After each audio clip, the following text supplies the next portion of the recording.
thank you so much for all things that you guys, ayah ibu, udah kasih ke kakak, kasih kesempatan juga buat bisa struggle banget di ICBS.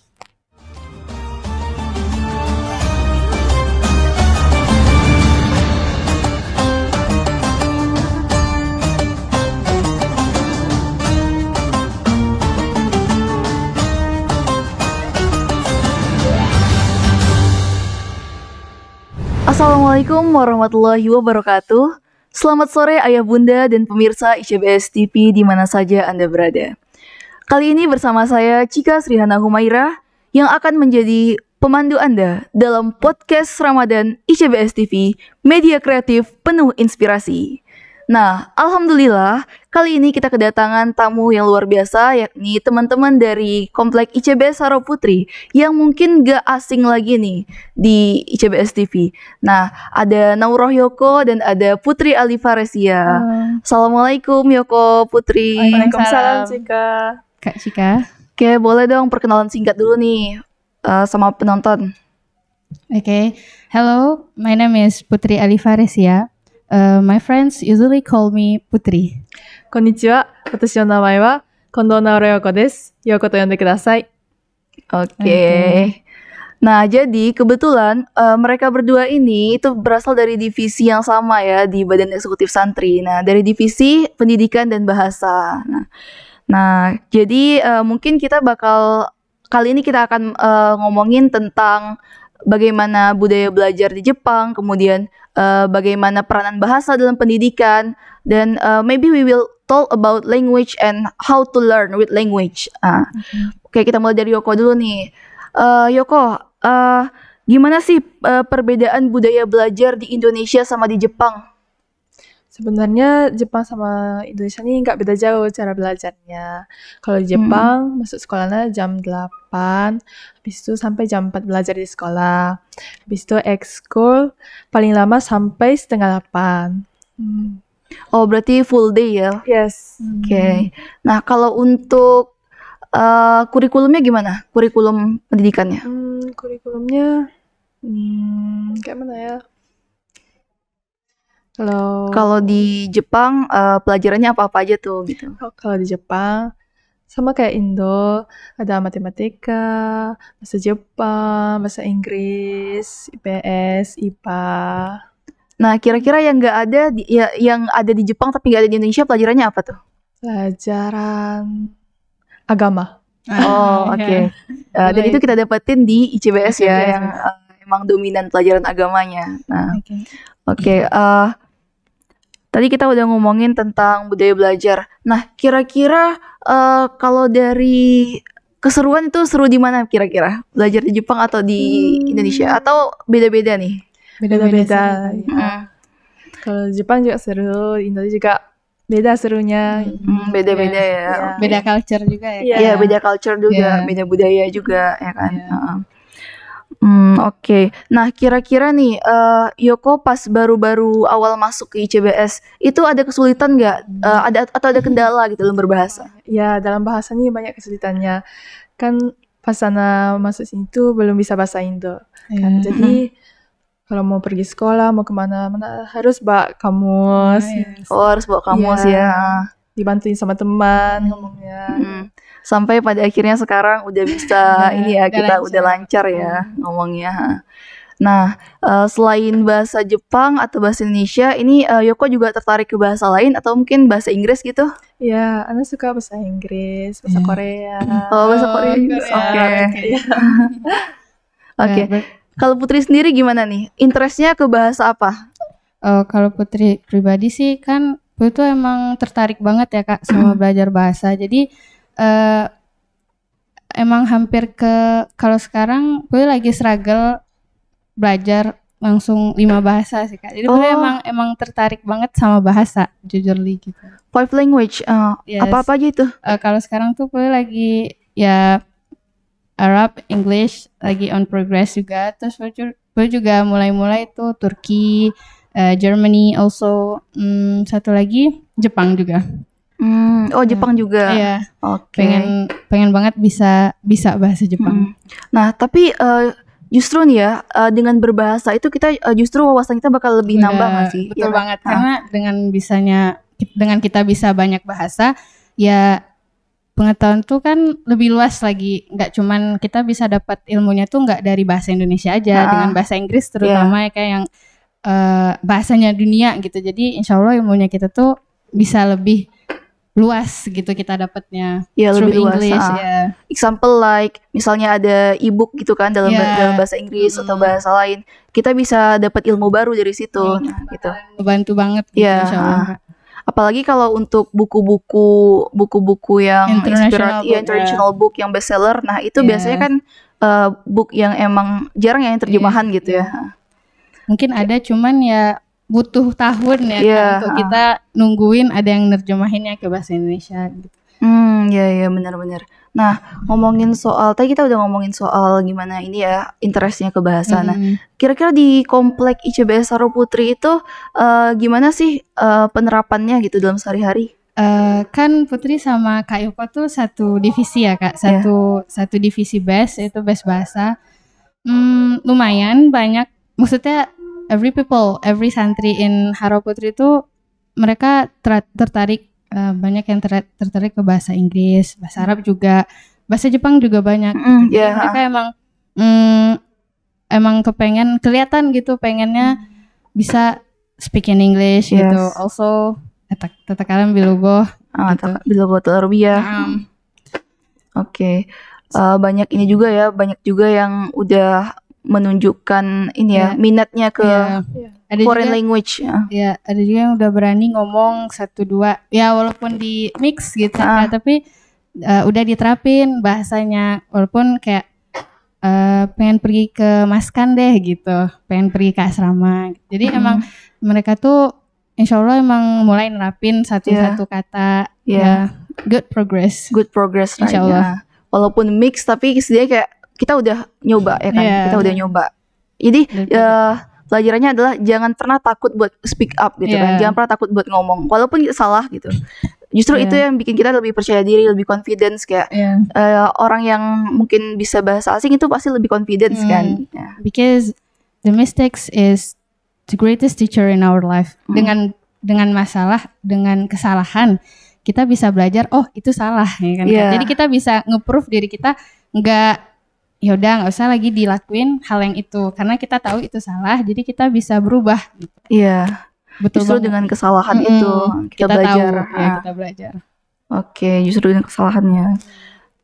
Terus kira-kira nih seberapa penting sih, how important language in this world gitu, in our life? Actually kalau di Putri, language is really important for myself. Because with the language, we can go around the world. It's meant the real go around the world. Kita bisa tahu lebih banyak tentang dunia. Kita bisa lebih mengenal lebih jauh, dan ya kita bisa dapetin lebih banyak pengetahuan dengan kemampuan kita bisa berbahasa asing, insya Allah. Ya, idza kanatil arabiyatu ala alfazina fad dunya ala qabdatina. Itu yang selalu diulang ya. That's our motivation. Our motivation. Yes. Nah, ngomongin soal, kita udah ngomongin tentang belajar tadi soal bahasa. Nah, kira-kira nih boleh dong di-spill pengen lanjut kuliah kemana? Saya kan kalau Ana ke Jepang. Ke Jepang. Oke. Ya, lanjut di Jepang ya Yoko? Oke. Kalau Putri actually pengen banget lanjutin ke Turki, insya Allah. Masya Allah, amin. Oke. Berarti udah mulai ini ya, nge-improve. Udah persiapan dari kelas 10. Kalau Yoko udah native udah native speaker, udah nggak usah persiapan lagi kalau bahasa Jepang. Berarti emang pengen ini ya, pengen lanjut ke study abroad. Insya Allah, study abroad. Oke, semoga dimudahkan. Amin, amin. Oke.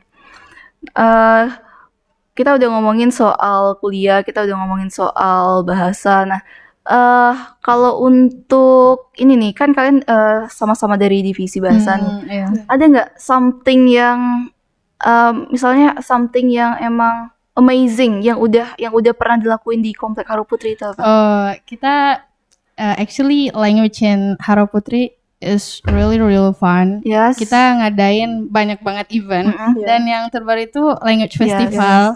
Kami ini tuh acara yang di powernya tuh dari Best Bahasa tapi kolaborasi sama language learning community sama juga dari Bestnya Harau Putri. Itu kita nampilin banyak banget ya Kak. Nampilin bahasa. Ya, penampilan nasyid, speech,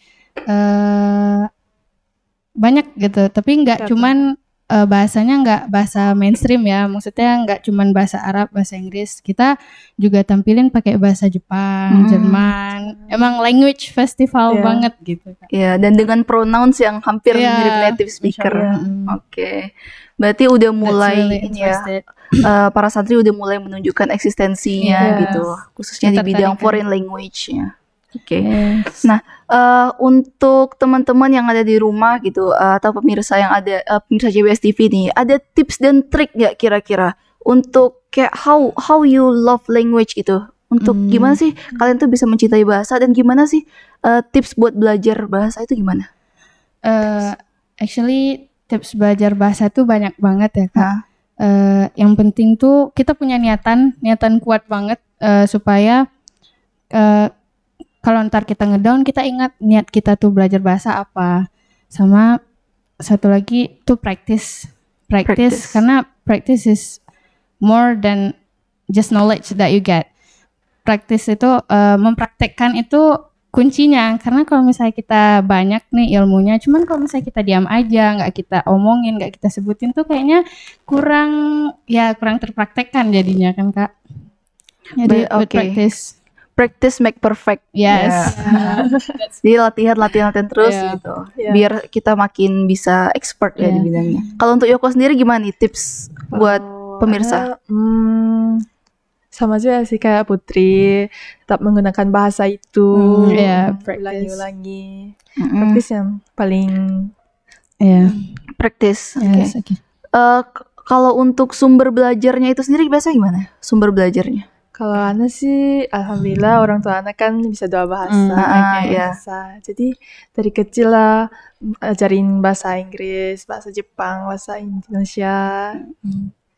Itulah sumber dari belajar di sini. Oh gitu, oke. Nah dengar nih orang tua Yoko juga ada buat kursus ya bahasa Jepang gitu. Iya. Boleh diceritain dong dikit masalah itu. Jadi sebelum kesini tuh kan nggak bisa bahasa Indo. Jadi orang tua Ana tuh minta ke ustazah belajar privasi tuh private.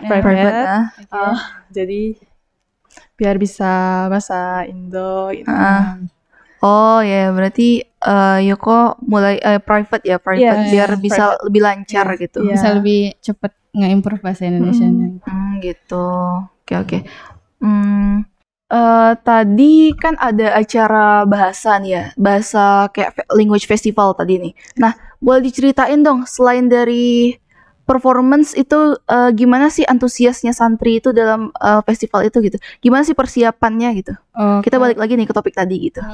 Kalau itu banyak ya Kak sebenarnya. Itu tuh yang tampil itu beberapa yang emang mereka tertarik banget sama bahasa itu. Jadi ada yang emang punya ketertarikan dan dia tuh punya kemauan juga buat tampil pakai bahasa yang kayak Jerman, Jepang yang bahasa anti mainstream gitu. Oh gitu ya, oke. Berarti emang udah orang yang emang udah pertamanya udah bisa dan kemudian dikembangin lagi gitu ya, latihan lagi gitu. Kan ada tuh banyak santri yang mereka bisa, cuman mereka belum mau malu, belum mau buat nunjukin. Nggak mau ngeluarin. Nah, jadi LaFest itu Language Festival tuh jadi sarana buat mereka berani gitu ngelatih diri mereka supaya bisa berani tampil di depan. Iya, gitu. Berarti jadi ajang performance ajang performance buat mereka. Performance, oke. Yeah. Nah, kalau untuk Yoko sama ini Putri sendiri, selain dari kan kesibukannya nih, selain di Best juga, selain itu ada nggak ikut lomba-lomba yang terkait dengan bahasa gitu? Oh, kalau Putri by myself ya, Putri ikutin lomba Olimpiade Bahasa Inggris itu karena kalau Olimpiade Bahasa Inggris tingkat kesulitannya memang lebih di Olimpiade itu lebih ngeacuin tentang grammar ya Kak. Itu jadi challenging buat Putri supaya gimana caranya tuh gue bisa nguasain grammar yang ini gitu. Oke, berarti dari ini ya, dari nggak cuman ini ya, speak tapi juga writing ya. Nah, iya. Sebenarnya kalau kita di bahasa itu kan reading, writing, speaking sama grammar tata bahasa itu penting gitu Kak. Oke, berarti Putri sering ikutan lomba-lomba Olimpiade Bahasa Inggris buat ngelatih Iya, gitu. ngelatih. Oke. Sama Putri ada beberapa tips gitu untuk keseharian kita supaya reading, speaking sama writing kita tuh ke-improve terus setiap hari gitu Kak. Kalau Putri pribadi sih untuk speaking sebelum tidur itu gue biasanya ngadap kaca, talk to myself tentang keseharian ini apa aja. Tapi itu emang nge-improve-nya tuh pakai bahasa Inggris semua. Terus kalau misalnya ada waktu juga terus boleh writing, nulis diary, journaling, tapi itu pakai bahasa Inggris juga. Nah, kalau reading itu ini karena kita lagi di sekolah, cuman kalau misalnya lagi di rumah kan kita ada media, Pak. Jadi buka news, buka media sosial itu emang yang berhubungan sama bahasa. Jadi ada yang nggak tahu itu langsung dicari tahu artinya apa. Nah, nambah kosakata tiap hari. Kosakatanya. Oh iya, berarti learn from everything ya, learn Yes, from everything. environment. Yes. Nah, jadi belajar itu bukan hanya sebatas buku doang atau sebatas kita belajar di kelas, tapi juga kita bisa belajar dari banyak hal, banyak hal yang ada di dunia ini gitu. Nah, itu lomba-lomba yang diikuti itu lombanya itu di mana aja atau online kah gitu? Kan sekarang lagi masa-masanya COVID ya Kak. Jadi ya emang lombanya online daring. Oh, daring ya. Oke, daring. Oke, kita udah ngomongin lomba juga nih, udah banyak banget nih ya kita ngomong. Nah, kalau untuk Yoko sendiri ada nggak pengalamannya? Atau oh ya kemarin jadi MC juga nih ya, MC bahasa Jepang. Jadi MC bahasa Jepang. Dia sering jadi MC bahasa Jepang. Terus kalau untuk lomba gitu ada nggak? Kalau lomba Belum atau ya belum. Tapi insya Allah soon ya, segera. Kayaknya Yoko kalau misalnya ikut lomba pidato bahasa Jepang ini emang karena native speaker ya, jadi peluangnya bakal besar banget. Insya Allah. Ya, kita doain ya. Ya, semoga Allah beri kemudahan. Amin. Oke. Nah, kita udah ngomongin about culture, Japanese culture. Kita udah ngomongin tentang language, college. Yes, also college. Oke. Nah, kira-kira nih buat orang tua yang lagi nonton nih, buat ayah bunda yang ada di rumah nih, karena kita juga di podcast nih sekarang, ada nggak kira-kira pesan yang ingin disampaikan gitu? Dari Putri dulu boleh? Dari Putri dulu. I would say to my parents, thank you so much for all things that you guys, ayah ibu, udah kasih ke kakak, kasih kesempatan juga buat bisa struggle banget di ICBS. Udah ngajarin pentingnya kerja keras, karena usaha walaupun membutuhkan waktu yang lama, pada akhirnya hasil dari usaha nggak ada yang cuma-cuma, insya Allah. So after melalui banyak hal tentang bahasa, alhamdulillah bahasanya pun itu ke-improve lebih sering. Dan itu peran ayah ibu tuh emang yang kayak, kakak harus semangat ya belajar bahasanya, harus semangat supaya nanti bisa kuliah ke luar negeri, bisa mudah, nggak dapet, jadi tinggal belajar, nggak dapet masalah sama bahasanya gitu. Support dari ayah ibu sih terbaik banget buat kakak gitu. Udah support. Parents is our best support system, right? Support system, the best support system for us. Boleh Putri tadi udah nyampein kesan dan pesannya. Sekarang Yoko gimana nih buat orang tua? Buat orang tua. 今日はママとパパに感謝の言葉を伝えたいと思います。ここでメッセージを伝えるのも2回目ですね。小さい頃から私にたくさんのことを学ばせて、そしてたくさんの言葉とかも教えてくれてありがとうございました。お父さんとお母さんのおかげで私はこの学校に通えてたくさんの経験を積むことができました。ありがとうございました。Kira-kira artinya apa ya Yoko? Kita enggak kurang ngerti ya. terima kasih untuk ajarin bahasa dari masa kecil sampai sekarang. Dan terima kasih untuk masukin ke sekolah ini. Banyak pengalaman di sini. Oke, berarti nemuin banyak ini ya, banyak teman, banyak pengalaman. Kita juga senang banget sih bisa kenal sama Yoko ya dari negara lain gitu. Dan ini emang first time kita punya teman dari negara lain, dan itu bikin kita tahu nih gimana perbedaan culture-nya, terus bikin kita juga makin luas nih wawasannya, pergaulannya gitu. Oke. Alhamdulillah kita udah sampai di penghujung acara nih, pemirsa ICBS TV, nggak terasa ya. Dan kami ucapkan terima kasih kepada Putri dan juga Yoko yang udah hadir di podcast Ramadan kita kali ini. Dan untuk pemirsa yang udah nonton, terima kasih karena udah menyaksikan acara kita. Mungkin udah mau persiapan menjelang berbuka nih. Maka dari itu saya Cika Srina Humaira undur diri dari podcast Ramadan ICBS TV, media kreatif penuh inspirasi. Oke. Assalamualaikum warahmatullahi wabarakatuh.